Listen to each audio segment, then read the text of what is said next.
नरेंद्र मोदी ने बिहार के भागलपुर में किसान सम्मान निधि की 19वीं किस्त जारी की। इसके तहत 9.8 करोड़ किसानों के खाते में करीब 22,000 करोड़ रुपए की राशि डीबीटी के जरिए ट्रांसफर की। वहीं कार्यक्रम में प्रधानमंत्री ने कहा कि एनडीए सरकार चाहे केंद्र में हो या फिर बिहार में हो, किसान कल्याण हमारी पहली प्राथमिकता है।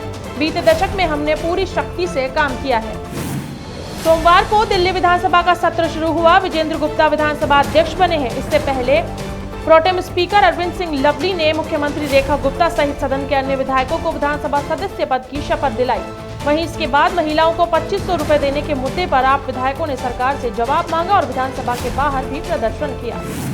तेलंगाना के एसएलबीसी सुरंग हादसे में बचाव दल टनल के अंदर फंसे लोगों को निकालने की कोशिश में जुटे हुए हैं। तेलंगाना के मंत्री जुपल्ली कृष्णराव ने सोमवार को कहा कि 2 दिन पहले टनल के निर्माणाधीन खंड के आंशिक रूप से ढहने के बाद उसमें फंस गए 8 लोगों के बचने की संभावना अब बहुत कम है। हालांकि उन तक पहुंचने के लिए हर संभव प्रयास किए जा रहे हैं। वहीं मंत्री राव खुद घटनास्थल का मुआयना करने पहुंचे। रेलवे विद्युतीकरण की दिशा में तेजी से काम कर रहा है। इसे लेकर केंद्रीय मंत्री अश्विनी वैष्णव ने सोमवार को कहा कि रेलवे अगले साल तक 100% विद्युतीकरण का लक्ष्य पूरा कर लेगा। साथ ही हम नवीकरणीय ऊर्जा के उपयोग में भी प्रगति कर रहे हैं। Madhya Pradesh global investment summit में राज्य के साथ बिजली खरीद समझौते पर हस्ताक्षर करने के बाद वर्चुअल संबोधन में उन्होंने कहा कि सरकार 2030 तक रेलवे को नेट जीरो बनाने का लक्ष्य पर काम कर रही है। राष्ट्रपति भवन में महिला शांति सैनिकों के एक समूह से राष्ट्रपति द्रौपदी मुर्मू ने मुलाकात की और उन्हें संबोधित किया। राष्ट्रपति ने कहा कि शांति मिशन में महिलाओं की उपस्थिति इसे और अधिक विविध और समावेशी बनाती है। राष्ट्रपति ने कहा कि महिला शांति सैनिकों के स्थानीय समुदायों तक बेहतर पहुंच होती है और वे महिलाओं और बच्चों के लिए आदर्श बन सकती है। जर्मनी के आम चुनाव में चांसलर ओलाफ शोल्ज की पार्टी सोशल डेमोक्रेट्स को करारी हार का सामना करना पड़ा। एसपीडी केवल 121 सीटें ही जीत सकी, जो 630 सदस्य में संसद में बहुत कम है। इस चुनाव में एसपीडी को केवल 16.5% वोट मिले। इस हार को शोल्ज ने स्वीकार कर लिया है। उनकी पार्टी चुनावी परिणामों में तीसरे स्थान पर रही। वहीं जर्मनी में इस बार किसी भी पार्टी को पूर्ण बहुमत हासिल नहीं हुआ। ऐसे में यहाँ गठबंधन की सरकार बन सकती है। सुप्रीम कोर्ट की एक बेंच ने सोमवार को देश में इंटरनेट की कीमतों का रेगुलेट करने की मांग करने वाली याचिका पर विचार करने से इनकार कर दिया।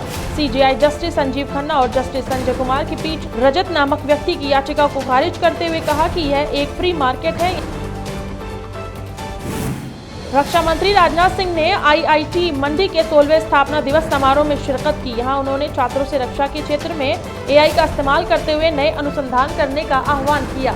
सिंह ने कहा कि आईआईटी मंडी डीआरडीओ के साथ मिलकर रक्षा के क्षेत्र में पहले से कार्य कर रहा है, लेकिन हमें आईआईटी मंडी से और भी उम्मीदें हैं। रक्षा क्षेत्र के लिए नए कार्य करने की जरूरत है ताकि डिफेंस सेक्टर को और ज्यादा मजबूत किया जा सके। महाकुंभ भगदड़ मामले में यूपी की योगी सरकार को बड़ी राहत मिली है। इलाहाबाद हाई कोर्ट में इस मामले में दायर जनहित याचिका का निपटारा कर दिया है। अदालत ने इस फैसले के बाद सरकार को बड़ी राहत मिली, क्योंकि याचिका में प्रशासन पर लापरवाही के आरोप लगाए गए थे। हाईकोर्ट ने अपने फैसले में कहा कि सरकार ने इस मामले में उचित कदम उठाए हैं। दिल्ली के इंदिरा गांधी अंतर्राष्ट्रीय हवाई अड्डे पर कस्टम विभाग को बड़ी सफलता मिली है। अधिकारियों ने करोड़ों रुपए की कीमत का गांजा जब्त किया है। यह नशीला पदार्थ एक काले रंग के ट्रॉली बैग में छिपाकर लाया गया था, जिसे कुकीज और चावल के पैकेटों में छुपाया गया था। अब कस्टम विभाग इस मामले में आगे की जाँच कर रहा है और तस्करी से जुड़े लोगों की तलाश जारी है। पश्चिम बंगाल की मुख्यमंत्री ममता बनर्जी ने सोमवार को बंगाल के जूनियर डॉक्टर्स के लिए राज्य के खजाने के दरवाजे खोल दिए हैं। एक कार्यक्रम में सरकारी अस्पताल के डॉक्टरों और नर्सिंग स्टाफ को संबोधित करते हुए ममता ने मेडिकल बिरादरी को राज्य सरकार के समर्थन का आश्वासन दिया। साथ ही intern, house staff, post graduate trainee और पोस्ट डॉक्टरल ट्रेनी के वेतन में 10,000 रुपए और वरिष्ठ डॉक्टर्स के वेतन में 15,000 रुपए बढ़ाने का ऐलान किया।